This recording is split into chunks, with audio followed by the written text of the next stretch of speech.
brethren and fathers, hear my defense before you now. And when they heard that he spoke to them in the Hebrew language, they kept all the more silent.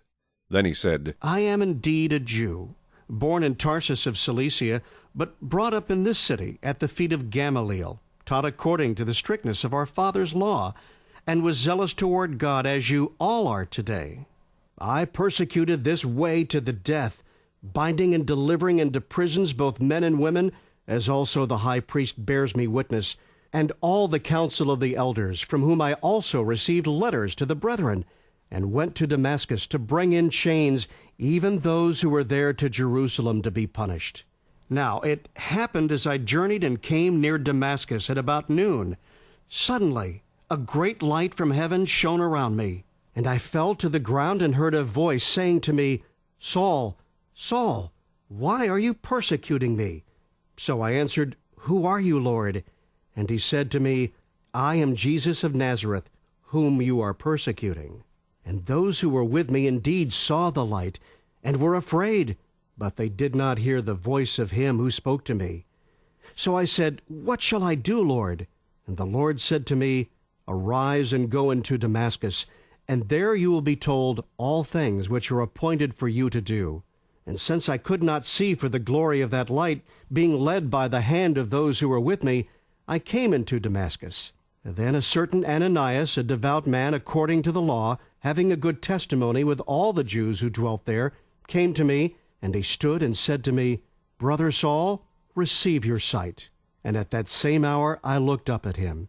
Then he said, The God of our fathers has chosen you, that you should know his will, and see the just one, and hear the voice of his mouth. For you will be his witness to all men of what you have seen and heard. And now, why are you waiting? Arise and be baptized, and wash away your sins, calling on the name of the Lord. Now it happened, when I returned to Jerusalem and was praying in the temple, that I was in a trance, and saw him saying to me, Make haste, and get out of Jerusalem quickly, for they will not receive your testimony concerning me. So I said, Lord, they know that in every synagogue I imprisoned and beat those who believe on you.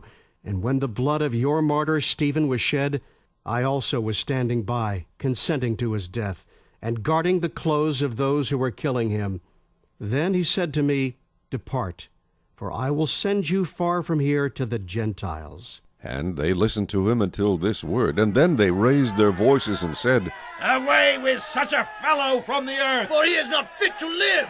Then as they cried out and tore off their clothes and threw dust into the air, the commander ordered him to be brought into the barracks, and said that he should be examined under scourging, so that he might know why they shouted so against him.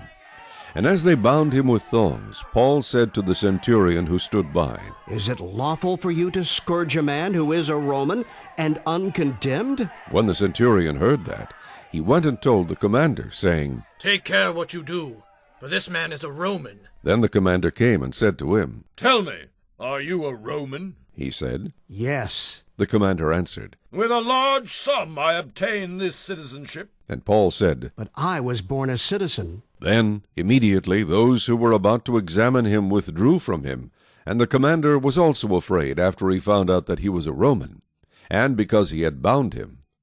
The next day, because he wanted to know for certain why he was accused by the Jews, he released him from his bonds, and commanded the chief priests and all their council to appear, and brought Paul down and set him before them. Chapter 23.